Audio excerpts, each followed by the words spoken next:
Jawabannya rada-rada nggak sepakat Pak Ustaz, karena aku memang payah kali sholat Pak Ustaz. Itulah datang maulid. Allahu Akbar, ya Allah ya Rabbi. Kalau ayah sholat, bini sholat, anak-anak sholat, turun rahmat. Kalau laki sholat, bini tak sholat, timpang. Laki sholat, bini sholat, anak-anak tak sholat, maka pincang. Semua tak sholat, tenggelam. Begitu Bapak Ibu. Berapa rukun Islam Bapak Ibu?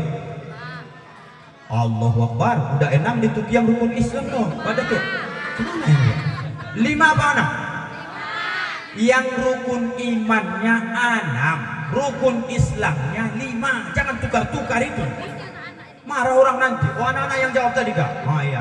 Demi mengamankan situasi anak-anak jadi korban Pak. Anak-anak yang bilang 6 tadi. Kalian bilang 6 ya? Jangan kalian bilang-bilang 6 rukun Islam, 5 rukun Islam, 6 rukun iman. Betul? MDA? Oh, pantas Pak. Enggak MDA mereka loh Bapak Ibu. Maka dia mendengar sekilas, apakah rukun Islam yang 5 atau rukun iman? Sama aja itu kata dia. Yang penting ada rukun-rukunnya, udah aman itu kata dia. Rukun iman 6, rukun Islam 5. Rukun Islam yang 5 ini: 1. Mengucap 2 kalimat. 2. Mendirikan sholat 5 kali sehari semalam. 3. Nah, di sini pun sudah mulai ragu nih Bapak Ibu nih. Mana duluan? Puasa dulu atau zakat? Serius lah. Puasa dulu atau zakat? Kenapa harus puasa duluan? Ya iyalah, orang puasa dulu kau orang baru zakat fitrah, ya kan Bu? Salah. Allahu Akbar Tuhan.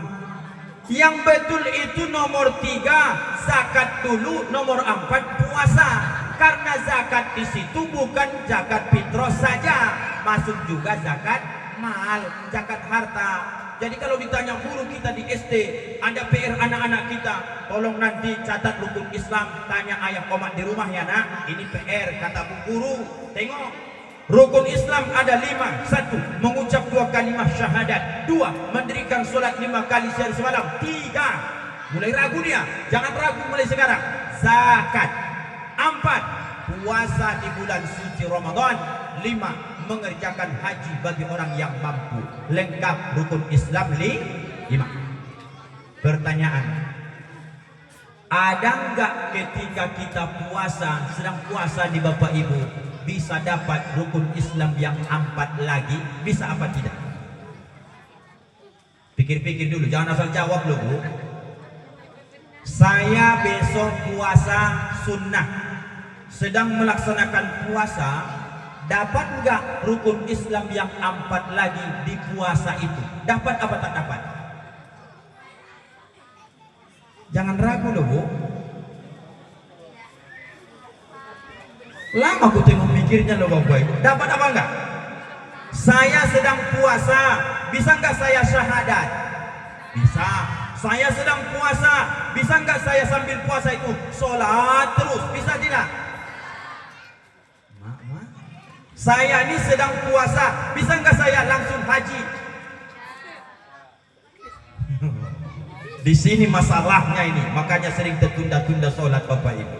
Begini Bapak Ibu, rukun Islam yang 5 hanya 1 yang mewakili, bisa dirangkapnya semuanya. Amal apa itu Pak Ustaz? Sholat. Buktikan Pak Ustaz, jangan asal ceramah aja, biar kubuktikan. Kalau Bapak Ibu kita sedang sholat, wajib nggak kita bersyahadat? Di mana dapat syahadat itu? At-tahiyatul mubarakatus sholawatut thayyibatu lillah. Assalamu alaika ayyuhan nabiyyu wa rahmatullahi wa barakatuh. Assalamu alaina wa ala ibadillahi sholihin. Ashhadu an la ilaha illallah. Kalau nggak bersyahadat di atas tasyahud akhir, batalat sholatuhu, batal sholatnya ibunda. Maka sholat bisa dapat syahadat. Begitu. Coba ibu, nomor 3 apa tadi rukun Islam itu? Zakat. Ada nggak orang ketika sholat sedang berzakat? Jangankan berzakat, berinfak, bersedekah. Sedang sholat, bisa Bapak Ibu berinfak, bersedekah, berzakat? Bisa apa tak Pak? Bisa. Dari mana ceritanya Pak Ustaz? Sah nggak Bapak Ibu sholat kalau tidak menutup aurat? Sah apa tidak? Tidak sah. Wajib pakai daun-daun, pakai apapun, penting tutup aurat. Batal sholat kita kalau disengaja memang aurat itu terbuka. Apa maknanya? Perlu duit, perlu modal, perlu pakaian. Membeli mukenahmu untuk menutup auratmu. Itulah sedekahmu, infakmu untuk Allah. Rukun Islam nomor 3 ada juga dalam sholat. Begitu. Jubah yang saya pakai duit. Peci yang saya pakai duit. Sarung celana dipakai. Mukenah ayah dan ibu yang memakai. Semua atribut sholat itu pakai modal. Itulah sedekahmu di sholatmu itu. Satu lagi Bapak Ibu, ada nggak ketika kita sholat dapat puasa? Hah? Sedang sholat kita ini puasa atau bisa makan minum? 11 yang membatalkan sholat Bapak Ibu dibuat 2 nomor. Membatalkan sholat, makan, minum. Di mana ceritanya orang makan minum? Sambil sholat dia mineral. Tak mungkin. Kapan dia minum dalam sholatnya? Ketika Bapak Ibu wudhu terburu-buru. Wudhunya belum kering, imam sudah takbiratul ihram, buru-buru jalan, lari-lari kecil. Begitu sampai di sholat, Allahu Akbar. Kenapa Bapak Ibu gak lap tadi bekas wudhu? Dia baca hadis. Karena bekas air wudhu ini besok menjadi cahaya di hari kiamat.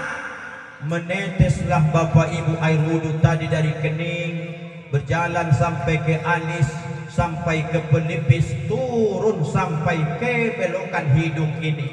Sampai belokan hidung, nah turun, pergilah ke pinggir mulutnya, dicicipnya sedikit, batal sholatnya Bapak Ibu. Apa sebab?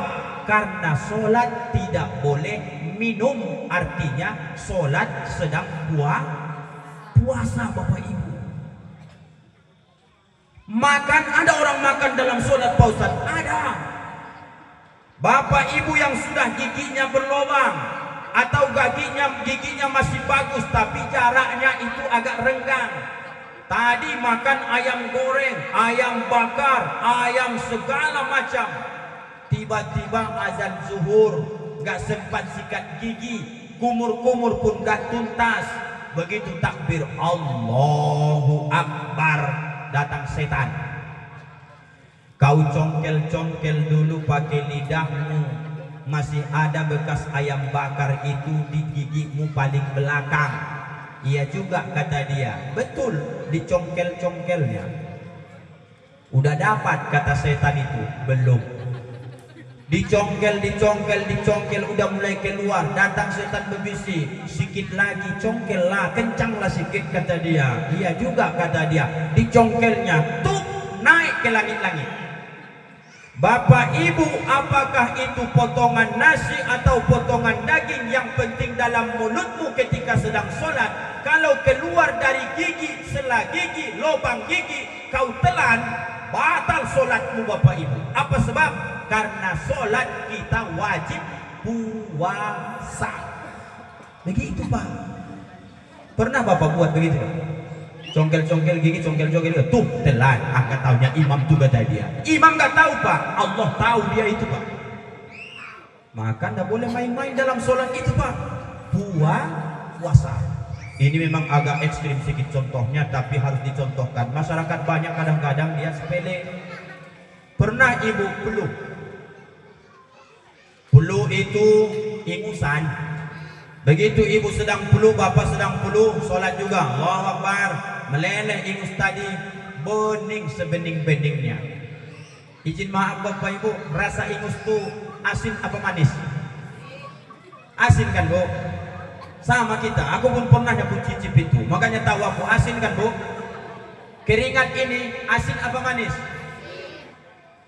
Air mata asin apa manis?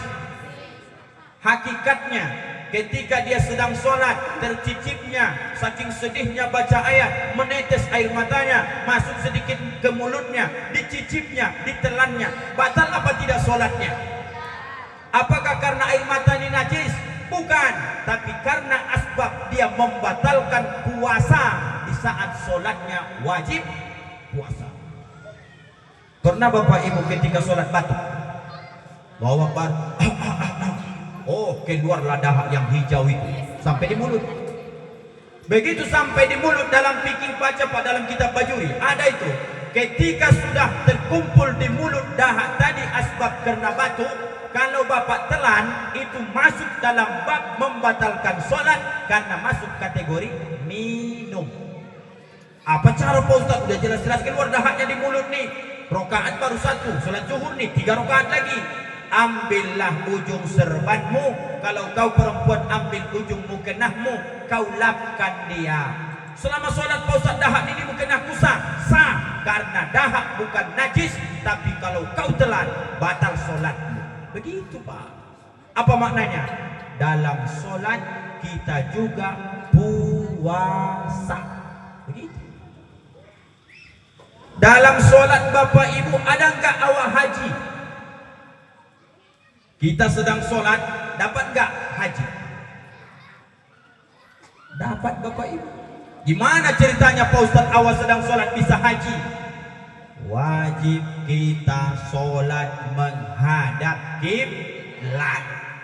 Maka nanti orang Tukiang yang berangkat haji, berangkat umroh, nanti kalau saya menjadi mutawif pembimbingnya, yang tak pernah saya lupakan mengasih tahu jamaah, Bapak dari Tukiang sholat ngadap ke sana, itu hanya sekedar prediksi mesin handphone menandakan arah kiblat daerah ke sana. Sanalah Makkah tuh kira-kira. Betul Bapak Ibu. Nanti kalau sudah sampai di Makkah, maka Bapak Ibu sholatnya tidak lagi kiblat matanya ke tempat sujud.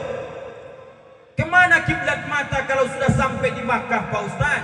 Kau sholat di Tukiang, bisanya kau berhaji menghadap kiblat. Kalau sudah sampai di Makkah, jangan kiblatmu lagi ke lantai nengok tempat sujud. Sunnah hukumnya memandang Ka'bah ketika sholat Bapak. Di Tukiang nih Pak Ustaz, aku mulai besok nengok Ka'bah aja lah. Mana bisa kau tengok? Dinding lah kau tengok di situ. Kalau sudah sampai di Makkah, nampak di depan awak Ka'bah itu langsung sunnah memandang. Bismillahirrahmanirrahim. Alhamdulillahirabbil alamin. Ar-Rahmanir-Rahim. Pandang Bapak Ibu tanpa pakai niat pun, memandang Ka'bah itu adalah pahala. Begitu. Maka dari sinilah uniknya sholat ini Bapak Ibu, dikumpulkannya rukun Islam yang 5 itu. Bapak Ibu kalau sholat syahadat kau ulang-ulang sebanyak berkali-kali dalam ibadahmu. Mantap Islammu.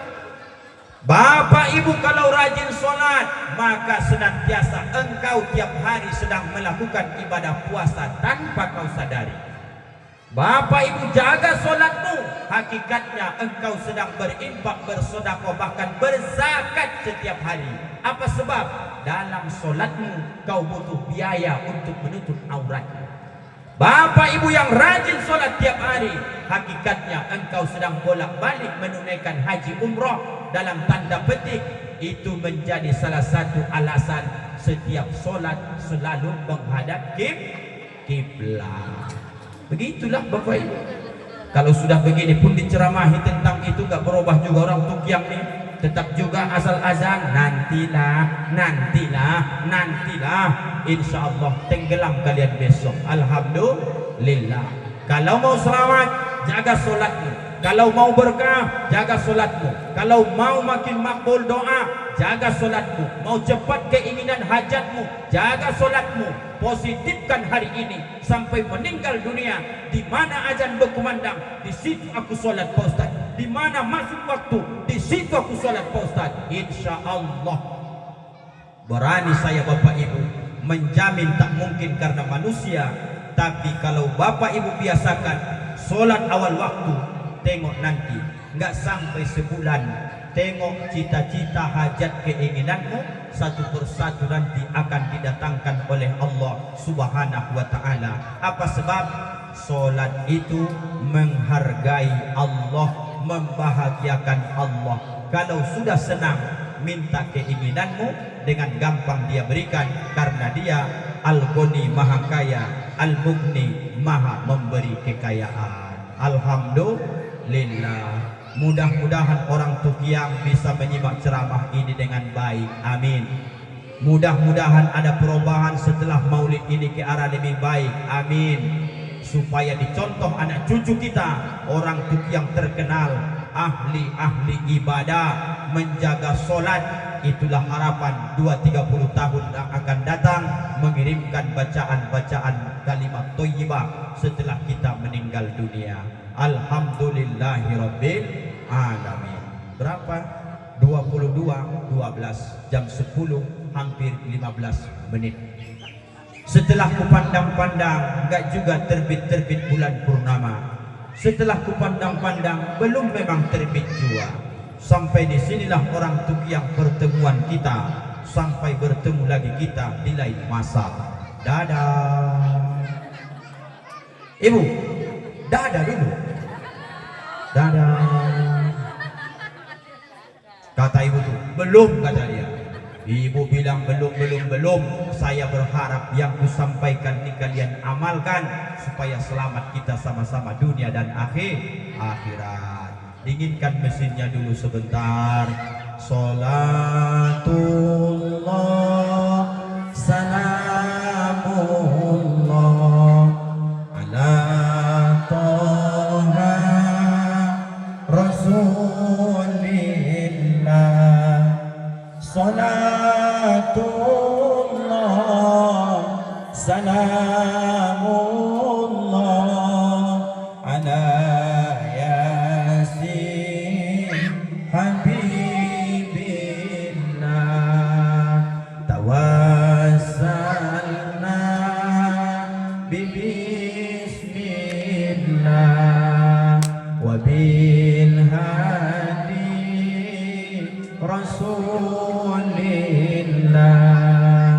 wa kulli mujahidin